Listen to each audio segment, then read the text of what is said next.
बच्चों जो next topic है इस चैप्टर का जो लास्ट टॉपिक है वो है periodic trends and chemical reactivity. हमें पता है अगर हम एल्कली मेटल्स की बात करते हैं, एल्कली मेटल्स कैसे होते हैं, हाईली रिएक्टिव होते हैं। क्यों? क्योंकि एल्कली मेटल्स में स्ट्रॉन्ग टेंडेंसी होती है इलेक्ट्रॉन्स को लूज करने की, और मेटल्स वो केमिकल सब्सटेंस होते हैं जो आसानी से इलेक्ट्रॉन को लूज करें।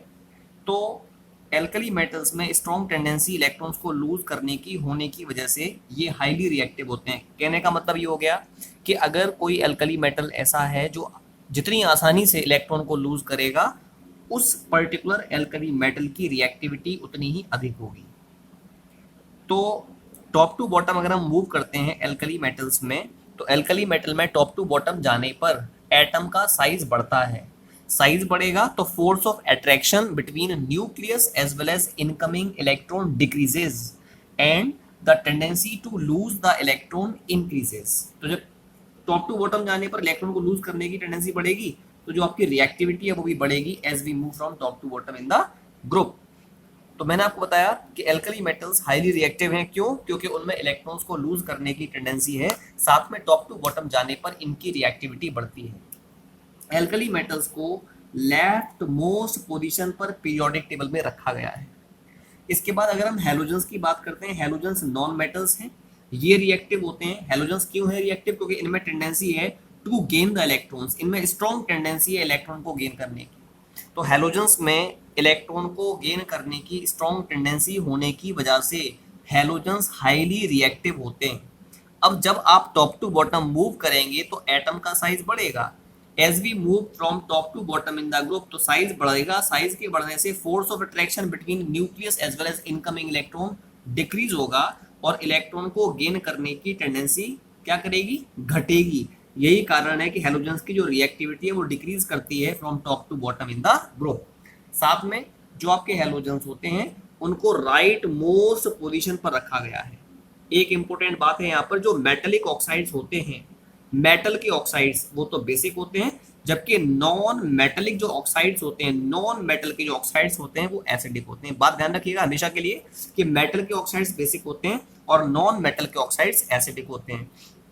तो हमें पता है एल्कली मेटल्स जो हैं वो कैसे होते हैं, they are found to be highly electropositive in nature. इनकी रिएक्टिविटी अधिक है, ये मोस्ट मेटेलिक होते हैं, जबकि जो हैलोजेंस होते हैं वो नॉन मेटेलिक हैं, उनमें नॉन मेटेलिक करेक्टर काफी अधिक पाया जाता है।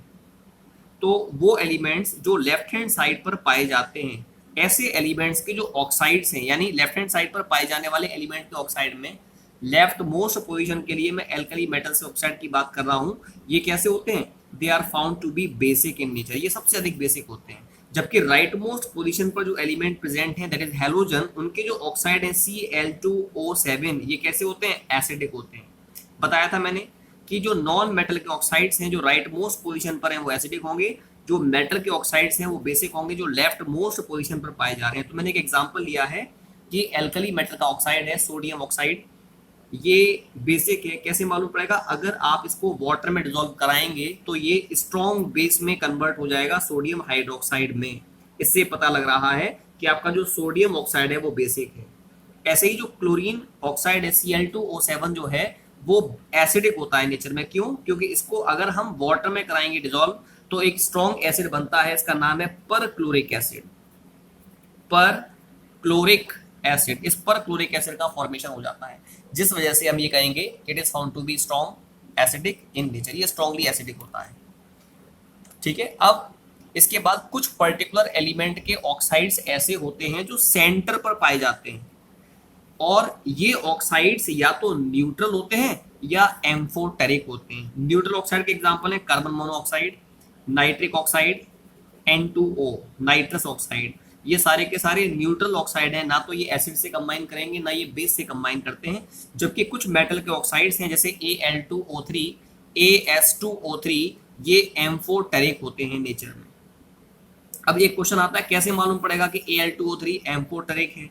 एम्फोटेरिक ऑक्साइड्स क्या होते हैं? वो ऑक्साइड्स जो एसिड और बेस दोनों से कंबाइन करते हैं, they are called as amphoteric oxides. तो जो एल्यूमिनियम ऑक्साइड है, अगर हम इसको वाटर में, अगर हम इसको एसिड से ट्रीट करवाएं तो ये सॉल्ट और वाटर बनाता है। तो इससे हमें ये मालूम पड़ रहा है Al2O3 बेसिक करेक्टर को शो कर रहा है, बेसिक करेक्टर शो कर रहा है। जबकि अगर आप Al2O3 को सोडियम हाइड्रोक्साइड के एक्वस सॉल्यूशन में लें तो भी इसमें टेंडेंसी होती है सॉल्ट को फॉर्म करने की। तो ये एसिड से कंबाइन कर रहा है, पता लग रहा है बेसिक करेक्टर शो कर रहा है। जब ये बेस से कंबाइन कर रहा है it is showing the acidic character, क्योंकि इसमें एसिडिक और बेसिक दोनों ही करेक्टर पाए जाते हैं। इसी वजह से हम बोलेंगे एल्यूमिनियम जो ऑक्साइड होता है वो नेचर में एम्फोटेरिक होता है। तो मैंने केवल इतना बताया कि जो भी आपके एल्कली मेटल्स के ऑक्साइड्स हैं वो बेसिक हैं, एल्कलाइन। जो भी आपके हैलोजन एटम्स के ऑक्साइड्स हैं, हैलोजन के ऑक्साइड्स होते हैं वो एसिडिक हैं नेचर में। वो एलिमेंट्स जो मिडिल में पाए जाते हैं, ना तो एक्सट्रीम लेफ्ट पोजीशन पर ना एक्सट्रीम राइट पोजीशन पर, जबकि मिडिल में पाए जाने वाले एलिमेंट के ऑक्साइड्स या तो न्यूट्रल होते हैं या एम्फोटेरिक होते हैं, ये मैंने बताया। अब इसके बाद हम लोग बात करेंगे trends of some other chemical properties. कुछ और केमिकल प्रॉपर्टीज हैं, उनके ट्रेंड्स के बारे में बात की जाएगी।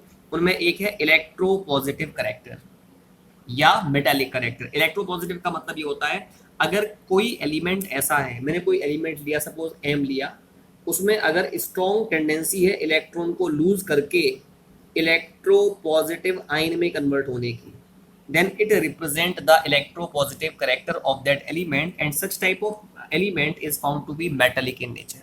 अगर कोई एलिमेंट आसानी से इलेक्ट्रॉन को लूज कर दे और M+ यानी मेटल आयन में कन्वर्ट हो जाए तो हम ये बोलेंगे कि वो आपका जो एलिमेंट है वो कैसा है, it is electropositive in nature और it is having the metallic character. अब एक क्वेश्चन यहाँ पर ये अराइज होता है कि अगर हम किसी भी पर्टिकुलर ग्रुप में टॉप टू बॉटम जाते हैं, कोई भी ग्रुप है, उस ग्रुप में अगर आप टॉप टू बॉटम जाएंगे तो इलेक्ट्रोपॉजिटिव करेक्टर बढ़ेगा या घटेगा। जब भी किसी ग्रुप में टॉप टू बॉटम जाते हैं तो एटम का साइज क्या करता है, इंक्रीज करता है। जब साइज बढ़ेगा तो न्यूक्लियस और वैलेंस शेल के इलेक्ट्रॉन के बीच में डिस्टेंस बढ़ेगा। जब डिस्टेंस बढ़ेगा तो force of attraction between the nucleus and valence shell electron decreases and a very less amount of energy will be required to remove the electron present in the valence shell। It means top to bottom जाने पर आसानी से electron निकल जाएगा और आपका जो element है वो आसानी से इलेक्ट्रोपॉजिटिव एलिमेंट में यानी कैटायन में कन्वर्ट हो जाएगा। तो कहने का मतलब है electropositive character as well as metallic character बढ़ता है टॉप टू बॉटम जाने पर। क्यों? क्योंकि टॉप टू बॉटम जाने पर आयनाइजेशन एनर्जी घटती है, बड़ी आसानी से इलेक्ट्रॉन में टेंडेंसी होगी to lose and form the electropositive ion. This is the only reason that as we move from top to bottom always electropositive character as well as the metallic character increases. अगली बात है कि दूसरा है point electronegative character. Electronegative character non metallic character को represent करता है। Electronegative का मतलब होता है हमने कोई एलिमेंट ले लिया X, अगर वो आसानी से एक इलेक्ट्रॉन को गेन कर ले और कन्वर्ट हो जाए एनाइन में, है ना, then such type of character of that element is called electronegative character और non metallic character. Electronegative character का मतलब the tendency of an atom to accept electron to form anion represents the electronegative character. जितना ज्यादा electronegative character होगा element का उतना ही ज्यादा उसका नॉन मेटालिक करेक्टर होता है। तो जब भी हम किसी भी पर्टिकुलर ग्रुप में टॉप टू बॉटम जाते हैं, टॉप टू बॉटम आप जाओ किसी भी ग्रुप में, एटम का साइज बढ़ेगा, फोर्स ऑफ अट्रैक्शन क्या होगा, कम होगा। तो जब फोर्स ऑफ अट्रैक्शन कम होगा तो क्या इलेक्ट्रॉन आसानी से अट्रैक्ट होगा बाय दैट पर्टिकुलर एलिमेंट? नहीं होगा। इसका मतलब ये हो गया कि जब भी आप टॉप टू बॉटम जाते हैं तो force of attraction between nucleus as well as electron decreases which results into decrease in the electronegative character। जबकि अगर आप किसी पीरियड में लेफ्ट टू राइट जाते हैं तो पीरियड में लेफ्ट टू राइट जाने पर हम जानते हैं इफेक्टिव न्यूक्लियर चार्ज बढ़ता है। चार्ज बढ़ेगा तो न्यूक्लियस आउटर मोस्ट शेल के इलेक्ट्रॉन को या जो इनकमिंग इलेक्ट्रॉन होगा उसको ज्यादा फोर्स से अट्रैक्ट करेगा। As a result the electronegative character increases. तो किसी भी पीरियड में लेफ्ट टू राइट जाने पर इलेक्ट्रोनेगेटिव करेक्टर बढ़ता है, जबकि ग्रुप में टॉप टू बॉटम जाने पर इलेक्ट्रोनेगेटिव करेक्टर हमारा डिक्रीज होता है। लास्ट पॉइंट है oxidizing as well as reducing property.